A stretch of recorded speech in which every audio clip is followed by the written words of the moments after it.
Hello everyone, welcome to the current affair series of Gurukul. Gurukul इस online channel के ऊपर थोड़ा बहुत स्वागत है। तो इस प्लेटफॉर्म थ्रू आप डिस्कस करते हैं डेली के कुछ इंपॉर्टेंट करंट न्यूज़ जिन्हें अज अपने को है 23 ऑफ जून। तो आप डिस्कस कर जा रहे हैं 22 एंड 23 ऑफ जून के कुछ इंपॉर्टेंट न्यूज़ जिन्हें अपने को फर्स्ट न्यूज़ है SCO की मीटिंग बारे। तो SCO मतलब संघाई कोऑपरेशन ऑर्गेनाइजेशन। तो इसकी रिसेंटली मीटिंग कंडक्ट हुई है जिहदे अपने इंडिया वालों किस परसन ने पार्टिसिपेट किया वो है ने अपने national security adviser Ajit Doval. Ajit Doval जोड़े अपने फील्ड काफ़ी इंपॉर्टेंट परसन है, उन्होंने अपने इंडिया के काफ़ी सारे सीक्रेट मिशन पार्टिसिपेट किया है। तो उन्होंने ही इस मीटिंग पार्टिसिपेट किया। SCO जी कि पर्टिकुलर एक ऑर्गेनाइजेशन बनाई हुई है यूरेशियन कंट्रीज की। यूरेशियन मतलब यूरोप तो एशिया दोनों ने मिलकर बनाई हुई है बिकॉज यूरोप का जोड़े पार्ट है ने रशिया का कुछ पार्ट यूरोप के आता है, बाकी पार्ट जोड़ा अपने एशिया के आता है। तो इन्होंने दोनों ने मिलकर बनाई हुई है। Then China, Pakistan, India, Kyrgyzstan, Tajikistan ये सारी कंट्रीज ये इनवॉल्व ने। उस तो बाद की है ये अलग अलग जो 8 मैंबर कंट्रीज ने। तो 8 मैंबर कंट्रीज वारी ये जी मीटिंग होस्ट कर दियाँ। इस बारी होस्ट किया है तजाकिस्तान की जी कैपिटल है दुशांबे इस मीटिंग को कंडक्ट करवाया गया। सो ऑप्शन बी अपना राइट आंसर होएगा। NSA मतलब national security adviser Ajit Doval ने इस पार्टिसिपेशन की है। पाकिस्तानी जोड़े नैशनल सिक्योरिटी एडवाइजर है मोइद यूसुफ, उन्होंने भी पार्टिसिपेशन की है बिकॉज इंडिया तो पाकिस्तान दोनों ही SCO के मैंबर है ने। इस तो बिना इंडिया तो पाकिस्तान सार्क का भी मैंबर है दोनों। दैन बिम्स्टेक पाकिस्तान नहीं है, इंडिया है। तो SCO ते सार्क दोनों दे पाकिस्तान ते इंडिया इकट्ठे ही मैंबर है। एंड एक होर इंटरेस्टिंग चीज़ की है कि SCO नूं दोनों कंट्रीज़ ने इंडिया ने पाकिस्तान ने 2017 इकट्ठिया ही ज्वाइन किया सी। एंड इस बार की मीटिंग कौन चेयर कर रहा? तजाकिस्तान दुशांबे जी तजाकिस्तान की कैपिटल है उस जगह पर इस मीटिंग को कंडक्ट करवाया गया। SCO टोटल 8 मैंबर्स है ने Russia, China, India, Pakistan, Kazakhstan, Kyrgyzstan, Tajikistan and Uzbekistan. And SCO की अगर आप गल करिए हैडक्वार्टर कितने है ने वो है ने बीजिंग, चाइना। सो ये कुछ इंपॉर्टेंट फैक्ट जोड़े कि आपको पता होने चाहिए SCO बारे। Next in June 2021 Ebrahim Raisi has won the presidential elections of which country. Recently country के जोड़े न्यू प्रेजिडेंट अपॉइंट किए गए हैं इब्राहिम राइसी। इलैक्शंस होए उन्होंने इलैक्शंस जित के सामने आए हैं इब्राहिम राइसी। तो ये कंट्री कुछ टाइम तो पहला तो काफ़ी ज़्यादा न्यूज़ चल रही है। ईरान के पहला जोड़े प्रेजिडेंट है वो एक मॉडरेट परसन सी, मतलब उन्होंने इंडिया के नाल भी ठीक ठाक रिलेशन है। USA के नाल भी वो अपने रिलेशन अच्छे बनाने की कोशिश कर रहे थे, मतलब थोड़े शांत सुभाव के बंदे सी। बट जोड़े इस टाइम पर लीड में आए ने इब्राहिम राइसी। तो जोड़े भी सारे रिलेशन है ने जियो पॉलिटिक्स वो चेंज होती नज़र आएगी। तो आप याद रखना ईरान जिसकी कैपिटल है तेहरान, उतों के नवे प्रेजिडेंट अपॉइंट हुए हैं Ebrahim Raisi. Option A is the right answer. Ebrahim Raisi ने ईरान के प्रेजिडेंशियल इलैक्शन जीते आ एंड ईरान के टॉप जज भी है ने। मतलब इस टाइम के सब पावर्स इन्हों को ही है। देखो प्रेजिडेंट बन गया तो मिलिटरी दी पावर्स इन्हों को आई गई। दैन उस पर गवर्नमेंट इन्हों को लिया। उस तो बाद की है पहला चीफ जस्टिस भी है सी, मतलब जो पिछले जोड़े प्रेजिडेंट है उन्होंने टाइम पर उन्होंने नाम आई थिंक सो हसन रूहानी सीगा। तो उन्होंने टाइम पर ये चीफ जस्टिस रहे थे उतों ने। तो नाउ हुण की हुण जुडिशरी भी इन्हों को है प्लस मिलिटरी पावर भी इन्हों को है, गवर्नमेंट भी इन्हों को, मतलब सुप्रीम लीडर बन चुके हैं ईरान के। He is under US sanctions and he has linked to past executions of political prisoners। मतलब पर USA ने कुछ जोड़े इन्हों के रिस्ट्रिक्शंस वगैरह लाइया हुई, सैंक्शन वगैरह लाइया हुई राइसी थे, मतलब वो वाले मैंबर है। तो USA के ओबीयसली इन्होंने बहुत घट ही बढ़ेगी। Iran president is the second highest ranking official in the country after the supreme leader. Supreme leader तो नीचे सैकेंड पॉइंट पर होंगे ने, बट इस टाइम पर इन्होंने कोल काफ़ी ज़्यादा पावर है ईरान के प्रेजिडेंट तो। आपको बस ये चीज़ याद रखनी चाहिए कि ईरान की कैपिटल की है तेहरान, उतों के न्यू प्रेजिडेंट अपॉइंट हुए ने इब्राहिम राइसी। तो रिलेशन आने वाले टाइम पता लग ही जाएंगे किस तरह होंगे या फिर नहीं होंगे बिकॉज जी ईरान न्यूक्लियर डील आ वो एक खिलाफ है जोड़े पिछले उतों के प्रेजिडेंट से हसन रूहानी, उन्होंने जी साइन की हुई थी। बट फिर डोनाल्ड ट्रंप आए, उन्होंने बिल्कुल इस डील को खत्म करता ना। वो दोबारा रिवाइव होएगी या नहीं होएगी ये इस प्रेजिडेंट पर डिपेंड करेगा। ईरान कैपिटल तेहरान आप देख ही ली। करेंसी की है Iranian rial and national sport freestyle wrestling. In June 2021, Assam government will gradually implement a two-child policy for availing benefits under specific schemes funded by state। मतलब असम के जोड़े CM है ने उन्होंने अनाउंस की है कि जी असम की एक पॉलिसी इंप्लीमेंट करी जाएगी, 2-child पॉलिसी। मतलब एक फैमिली सिर्फ 2 बच्चे होने चाहिए। अगर उन्होंने इस तो ज़्यादा बच्चे होंगे तो स्पैसीफिक टाइप दी कुछ स्कीम जड़ियाँ ने उन्होंने नहीं प्रोवाइड की जाएगियाँ। सो ये अनाउंसमेंट की गई है कि उन्होंने जोड़े सीएम कौन है ने हिमंता विश्वा शर्मा, सर्बानंद सोनोवाल, जगदीश मुखी या फिर शुभेंदु अधिकारी। तो आप भी डिस्कस भी करा सी पहला सर्बानंद सोनोवाल जोड़े वो बनने वाले से सीएम बट उन्होंने नहीं बने। हुण कौन बने ने हिमंता विश्वा शर्मा।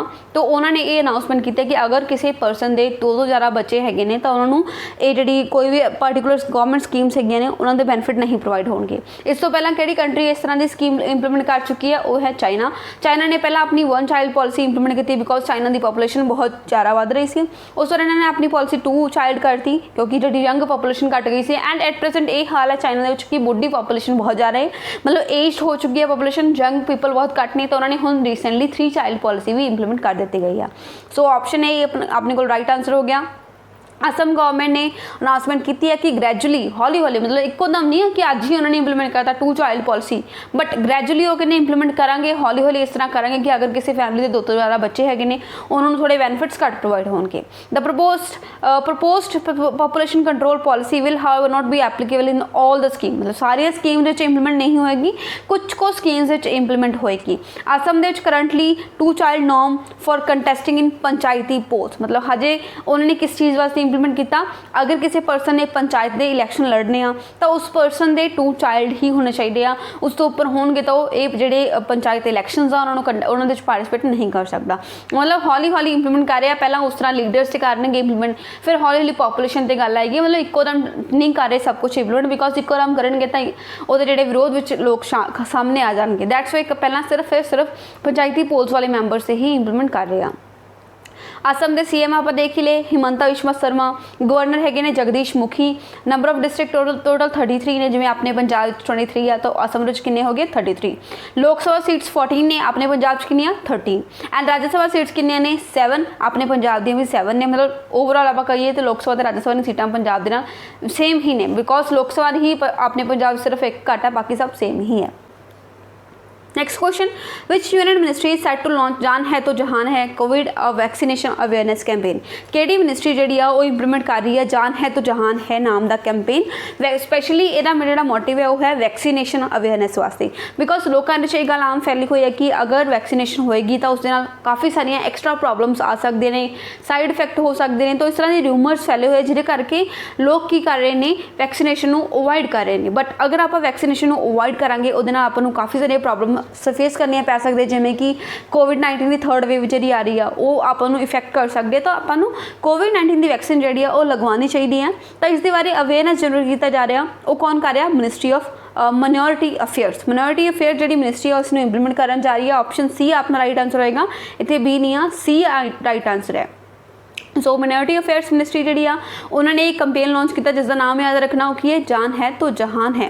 रूरल एरियाज से रिमोट एरियाज जी मेनली इंप्लीमेंट करनी चाहिए बिकॉज शहरों के लोग आम तौर पर अवेयर होंगे ने कि अगर वैक्सीनेशन होएगी तो कोई साइड इफेक्ट्स नहीं होंगे। बट पिंडों में इस चीज़ को फैलाना बहुत ईजी होंगे रूमर्स को कि अगर इस तरह की वैक्सीनेशन होएगी तो हो सकता 2 साल के अंदर अंदर आपको कुछ कोई कहता नज़र चली जाएगी, कोई कहता कोई होर बैड इंपैक्ट पेगा, कोई कहता जी प्रैगनेंट वुमेन्स है उन्होंने बैड इंपैक्ट पेगा। तो इस तरह के काफ़ी सारे जो न्यूज़ आ फैले हुए हैं।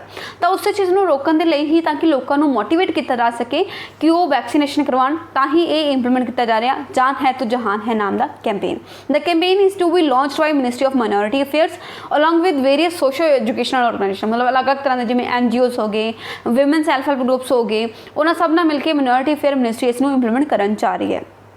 विच union ministry is set to launch दिव्यांगता खेल केंद्रास, मतलब केड़ी मिनिस्ट्री ने सैटअप किए ने दिव्यांगता खेल केंद्र, मतलब जोड़े दिव्यांग लोग है ने उन्होंने लिए केंद्र जोड़े ओपन किए गए आ, किस मिनिस्ट्री ने किए आ। तो ये मिनिस्ट्री है मेनली वो वाली जी कि सोसाइटी के वैलफेयर के वास्ते काम करती है, सोसाइटी के इंपावरमेंट वास्ते काम करती है। So ministry of social justice and empowerment इसनों लॉन्च कर रही है। Option B is the right answer. Union ministry for social justice and empowerment Thawar और जोड़े मिनिस्टर है ने थावर चंद गहलोत उन्होंने अनाउंसमेंट की है कि वो ये दिव्यांग खेल रतन केंद्र खेल केंद्र जोड़े उन्होंने ओपन करन जा रहे हैं अपनी कंट्री के डिफरेंट पार्ट्स के एंड उन्होंने एक चीज़ होर कही कि अहमदाबाद सिटी जी उन्होंने आइडेंटिफाई किया गया to open one of such facilities कि वो इन्होंने सारिया फैसिलिटीज़ वास्ते ओपन होएगी। The ministry was participating in सामाजिक अधिकारिका शिविर, तो इस पार्टिसिपेट कर रहे सी ताकि ਜਿਹੜੇ ਵੀ दिव्यांगजन ਹੈਗੇ ਨੇ ਉਹਨਾਂ ਨੂੰ ਅਲੱਗ-ਅਲੱਗ ਤਰ੍ਹਾਂ ਦੇ ਅਸਿਸਟੈਂਸ ਪ੍ਰੋਗਰਾਮ ਜਿਹੜੇ ਆ ਅਸਿਸਟੈਂਟ ਥਿੰਗਸ ਹੈਗੇ ਨੇ ਉਹ ਡਿਸਟ੍ਰੀਬਿਊਟ ਕੀਤੇ ਜਾ ਸਕਣ। Basically of aids, distribution of aids and assistive devices, ਜਿਹਦਾ ਮਤਲਬ ਹੈ ADIP। तो ਉਹਦੇ ਵਾਸਤੇ ਇਹ ਜਿਹੜਾ ਇੰਪਲੀਮੈਂਟ ਕੀਤਾ ਜਾ ਰਿਹਾ ਸਮਾਜਿਕ ਅਧਿਕਾਰਤਾ शिविर, ਜਿਹਦੇ ਵਿੱਚ ਉਹਨਾਂ ਨੇ ਇਹ ਜਿਹੜੀ ਅਨਾਉਂਸਮੈਂਟ ਕੀਤੀ ਹੈ ਕਿ ਉਹ ਕੀ ਕਰਨਗੇ, दिव्यांगता खेल केंद्र भी ओपन करन जा रहे हैं। तो याद रखना social justice and empowerment minister कौन है, Thawarchand Gehlot. Who has become the first women fighter pilot in the Indian Air Force to from Rajouri district? पहली women fighter pilot ਜਿਹੜੇ बने आ IAF Indian air force Rajouri district के है फीमेल है, तो आप उन्होंने नाम की है। सो इंडिया की फर्स्ट विमेन फाइटर पायलट बनी है, मतलब पायलट है बट फाइटर जैट दी है, मतलब इंडियन एयर फोर्स जोड़े अपने अलग अलग जैट्स होंगे ने उन्होंने उस पायलट होंगे, तो उन्होंने नाम है Mawya Sudan. Option B is the right answer. Mawya Sudan resident है जम्मू एंड कश्मीर दी, वो फर्स्ट विमेन बनी आ, फर्स्ट विमेन फाइटर पायलट बनी आ अपनी Indian air force Rajouri district तो। She has become the 12th women officer to be inducted as a fighter pilot in the Indian air force. तो 12th विमेन आ हुण तक दी and Rajouri दे विचों पहली विमेन आ जिहड़ी फाइटर पायलट के तौर पर इस टाइम अपॉइंट हुई है। She is the only women pilot out of 161 officers who graduated at the CGP combined graduation parade of flight cadets and air force academy in Hyderabad, मतलब जी हैदराबाद की एयर फोर्स अकेडमी आ पहली विमेन है जिन्हें CGP cadre तो appoint हुई है, graduate हुई है। तो नाम याद रखना की है, माविया सुडान। जम्मू कश्मीर के बारे गल हुई है, तो जम्मू कश्मीर के लैफ्टिनेंट गवर्नर कौन ने, मनोज सिन्हा। डैम्स किहड़े आ, बगलीहार डैम जिहड़ा कि चेनाब रिवर ते बनया होया, दुलहस्ती डैम है चेनाब रिवर ते, उरी डैम है झेलम रिवर ते। उधर नैशनल जिहड़े अपने कोल पार्क है अलग अलग तरह के जम्मू कश्मीर च, Dachigam national park, Salim Ali national park, Kaziranga जिहड़ा वो असम दे विच है, यह है Kazinag national park. Kishtwar high altitude national park. तो ये कुछ नैशनल पार्क है ने जम्मू कश्मीर जी कि अपने इंडिया की स्टेट हैगी सी 2019 तक, बट उस तो बाद की आर्टिकल 370 हटा के 35A हटा के इसनों एक 2 यूटीज़ डिवाइड करता। नाउ जम्मू कश्मीर ते लद्दाख 2 यूटीज़ डिवाइड करता जम्मू एंड कश्मीर नूं। सो ये कुछ इन्फॉर्मेशन जम्मू एंड कश्मीर के बारे। Who unveiled Dr. Krishna Saxena's book My Joys and Sorrows as a Mother of a Special Child in June 2021? अपने एग्जाम्स मोस्टली आपको बुक से क्वेश्चन पूछे जाते हैं। तो एक बुक है डॉक्टर कृष्णा सक्सेना की बुक है my joys and sorrows as a mother of a special child. तो इसनों किसने अनवील किया, इसनों अनवील किया अपने जोड़े होम मिनिस्टर हैगे ने Amit Shah. Option A is the right answer. Sorry home minister ने नहीं, इसनों अपने जी हैल्थ मिनिस्टर है ना हर्षवर्धन, उन्होंने इसनों ओपन अप किया है। So union health minister doctor Harshvardhan unveil doctor Krishna Saxena's book. आप देख ही लिया ये बुक का नाम की है my joys and sorrows as a mother of special child. ये जी बुक आ वो गल करती है डॉक्टर सक्सेना दे जो भी जर्नी रही है एंड उन्होंने जो डिसेबल्ड सन है शिव उन्होंने बारे सारी जी इन्फॉर्मेशन प्रोवाइड कर दी है। The author doctor Krishna Saxena has been a teacher by vocation, वो टीचर रह चुके हैं। टीचिंग उन्होंने कितनी की है, Delhi university college and she has engaged with hundreds of young people. काफ़ी सारे जोड़े लोगों के नालों जुड़े हुए सी जिन्हों के बारे जी बुक लिखी गई है। सो हर्षवर्धन जी ने इसनों रिलीज़ किया है, कृष्णा सक्सेना जी की बुक है। The Royal Spanish Tennis Federation had declared whose birthday as the National Tennis Day in Spain. Spain दे किस पर्सन का बर्थडे आ उसनों नैशनल टेनिस डे के तौर पर स्पेन ने होस्ट करता, मतलब अनाउंस करता कि उन्होंने कंट्री इन्हों के बर्थडे वाले दिन टेनिस डे ऑब्जर्व कराया जाएगा। जिवें आप करते ना अपने इंडिया नैशनल गर्ल चाइल्ड हो गया, यूथ डे हो गया, इस तरह के अलग अलग डेज होंगे ने। आप अपने जोड़े अलग अलग परसनैलिटीज़ है उन्होंने डेडिकेट करते हैं। जिवें अपने 12 जनवरी को युवा दिवस मनाया जाता, विवेकानंद जी की जी बर्थ एनिवर्सरी ते उस तरह स्पेन के राफेल नडाल की बर्थ एनिवर्सरी ते अनाउंस कर चुके हैं national tennis day. Option C is the right answer. Rafael Nadal जोड़े कि अपनी फील्ड काफ़ी अच्छे प्लेयर है ने टेनिस तो उन्होंने नाम से ही जोड़ा टेनिस डे ऑब्जर्व कराया जाएगा। Rafael Nadal 13 time French open winner है ने, उन्होंने 35th बर्थडे सीगा 3rd of June एंड उतों की जी गवर्नमेंट आ स्पेन की उन्होंने अनाउंस करता कि 3 जून हर साल उन्होंने नैशनल टेनिस डे होएगा। The royal Spanish Spanish Tennis Federation has declared his birthday as the National Tennis Day in Spain. The day celebrates the player's legacy and his achievement, क्योंकि उन्होंने अपनी लाइफ टाइम ਵਿੱਚ ਕਾਫੀ ਸਾਰੀਆਂ ਅਚੀਵਮੈਂट्स ਕੀਤੀਆਂ ਨੇ tennis ਦੀ field ਵਿੱਚ, ਤਾਂ ਉਹਨਾਂ ਅਚੀਵਮੈਂट्स ਨੂੰ ਹੀ ਡੈਡੀਕੇਟ ਕਰਨ ਦੇ ਲਈ ਇਹ ਡੇ ਅਨਾਊਂਸ ਹੋਇਆ। The inauguration of the national tennis day will take place on 3 June 2022। ਅਗਲੇ ਸਾਲ ਮਤਲਬ 2022 ਦੇ ਵਿੱਚ ਇਹ ਸਟਾਰਟ ਕਰਨਗੇ ਇਸ ਡੇ ਨੂੰ ਆਬਜ਼ਰਵ ਕਰਨਾ। ਉਸ ਤੋਂ ਬਾਅਦ ਹਰ ਸਾਲ ਸਪੇਨ ਵਿੱਚ ਨੈਸ਼ਨਲ ਟੈਨਿਸ ਡੇ ਹੋਇਆ ਕਰੇਗਾ 3 ਜੂਨ ਨੂੰ, ਬਿਕੋਜ਼ ਉਸ ਦਿਨ ਕਿਸ ਦਾ ਬਰਥਡੇ ਆ? ਰਫੇਲ ਨਡਾਲ ਦਾ। ਜਿਹੜੇ ਵੀ ਟੈਨਿਸ ਪ੍ਰੇਮੀ ਹੈਗੇ ਨੇ ਉਹਨਾਂ ਨੂੰ ਪਤਾ ਹੋਏਗਾ ਨਡਾਲ ਦੇ ਬਾਰੇ, ਤਾਂ ਉਹਨਾਂ ਦਾ ਹੀ ਇਹ ਜਿਹੜਾ ਬਰਥਡੇ ਹੈ। Which country is scheduled to host the 2023 ODI World Cup? ਜਿਹੜਾ वन डे वर्ल्ड कप ਹੁੰਦਾ ਹੈ ਕ੍ਰਿਕਟ ਦਾ, ਕਿਹੜੀ ਕੰਟਰੀ 2023 ਦੇ ਇਸ ਵਰਲਡ ਕੱਪ ਨੂੰ ਹੋਸਟ ਕਰਨ ਜਾ ਰਹੀ ਹੈ? ਨਿਊਜ਼ੀਲੈਂਡ, ਆਸਟ੍ਰੇਲੀਆ, ਇੰਡੀਆ ਜਾਂ ਫਿਰ ਸਾਊਥ ਅਫਰੀਕਾ। तो ਇਹ ਜਿਹੜਾ ਵਰਲਡ ਕੱਪ ਹੈ ਜਿਸ ਨੂੰ ਕੀਤਾ ਜਾਏਗਾ 2023 ਦੇ ਵਿੱਚ ਹੋਸਟ, ਉਹ ਕੌਣ ਕਰੇਗਾ? ਆਪਣਾ ਇੰਡੀਆ। ਸੋ ਆਪਸ਼ਨ ਸੀ ਆਪਣੇ ਕੋਲ ਰਾਈਟ ਆਂਸਰ ਹੋ ਗਿਆ। India will host the rescheduled to 2023 Cricket World Cup which will now be held between October-November 2023। October ਤੋਂ ਲੈ ਕੇ ਨਵੰਬਰ ਦੇ ਵਿਚਕਾਰ ਇਸ ਨੂੰ ਕੰਡਕਟ ਕਰਵਾਇਆ ਜਾਏਗਾ 2023 ਦੇ ਵਿੱਚ। And India is also the host for T20 World Cup which is scheduled to be held this year। ਜਿਹੜਾ T20 ਵਾਲਾ ਵਰਲਡ ਕੱਪ ਹੈ ਉਸ ਇਸ ਸਾਲ ਦਾ ਸ਼ਡਿਊਲ ਹੋਇਆ ਵਾ, ਤਾਂ ਉਸ ਨੂੰ ਵੀ ਇੰਡੀਆ ਹੋਸਟ ਕਰਨ ਜਾ ਰਿਹਾ। ਦੋਨੋਂ ਕਾਫੀ ਅੱਛੇ ਨਿਊਜ਼ ਨੇ ਅਗਰ ਆਪਾਂ ਕ੍ਰਿਕਟ ਲਵਰਸ ਦੀ ਗੱਲ ਕਰੀਏ, ਬਿਕੋਜ਼ ਪਹਿਲਾਂ ਜਿਹੜਾ IPL ਹੈ ਉਹ ਪੋਸਟਪੋਨ ਹੋਇਆ ਡਿਊ ਟੂ COVID-19, ਤਾਂ ਕ੍ਰਿਕਟ ਲਵਰਸ ਵਾਸਤੇ ਕਾਫੀ ਅੱਛੀ ਨਿਊਜ਼ ਹੈਗੀ ਕਿ T20 ਵਰਲਡ ਕੱਪ ਵੀ ਇੰਡੀਆ ਦੇ ਵਿੱਚ ਹੀ ਹੋ ਰਿਹਾ, ਪਲੱਸ वन डे ਜਿਹੜਾ ਕੱਪ ਹੁੰਦਾ ਉਹ ਵੀ ਇੰਡੀਆ ਵਿੱਚ ਹੀ ਹੋਸਟ ਹੋਣ ਜਾ ਰਿਹਾ। Which nation is the 5th largest recipient of FDI in the world. तो ਕਿਹੜੀ ਕੰਟਰੀ ਵਿੱਚ 5ਵੇਂ ਨੰਬਰ ਤੇ ਸਭ ਤੋਂ ਜ਼ਿਆਦਾ FDI ਮਤਲਬ ਫੋਰਨ ਡਾਇਰੈਕਟ ਇਨਵੈਸਟਮੈਂਟ ਆਉਂਦੀ ਹੈ ਪੂਰੇ ਵਰਲਡ ਦੇ ਵਿੱਚੋਂ? ਇੰਡੀਆ, ਬੰਗਲਾदेश, ਚਾਈਨਾ ਜਾਂ ਫਿਰ ਜਾਪਾਨ।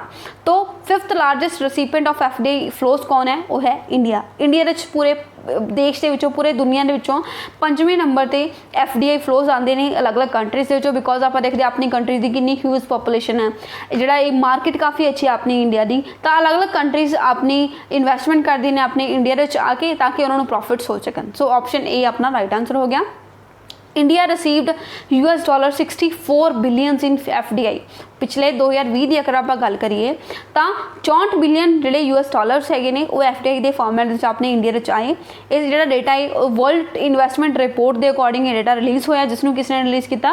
UNCTAD, अनकटाड मतलब UN conference on trade and development. उन्होंने एक रिपोर्ट रिलीज़ की है वर्ल्ड इन्वेस्टमेंट रिपोर्ट, उसके according India 5th largest recipient है FDI का।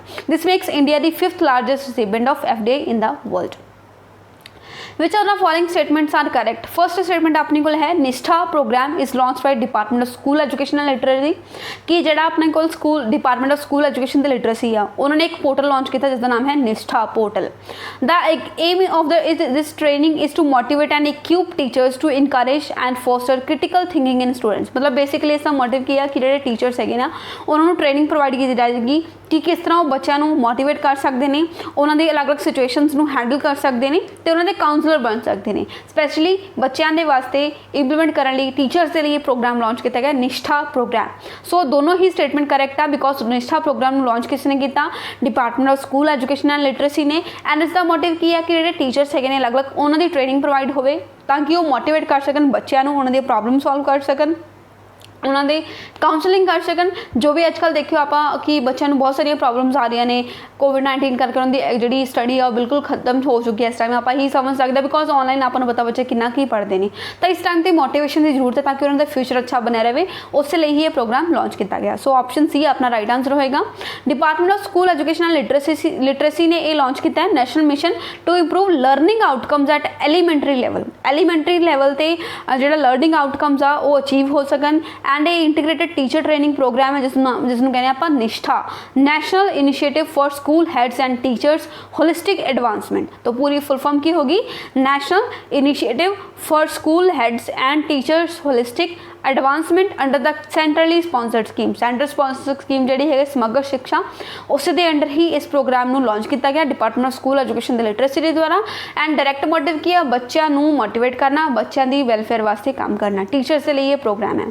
So this is the end of the video. जो भी इंपॉर्टेंट क्वेश्चन है आप डिस्कस कर चुके हैं। मिलांगे कल के सैशन में कुछ होर इंपॉर्टेंट करंट अफेयर्स के नाल। टिल देन तुहानूं कोई भी इन्फॉर्मेशन चाहिए हो तो इस नंबर पर कॉल कर सकते हो। एंड अगर तुहानूं वीडियो पसंद आई हो तो लाइक शेयर तो सबसक्राइब कर सकते हो। सो बाय बाय, टेक केयर, जय हिंद।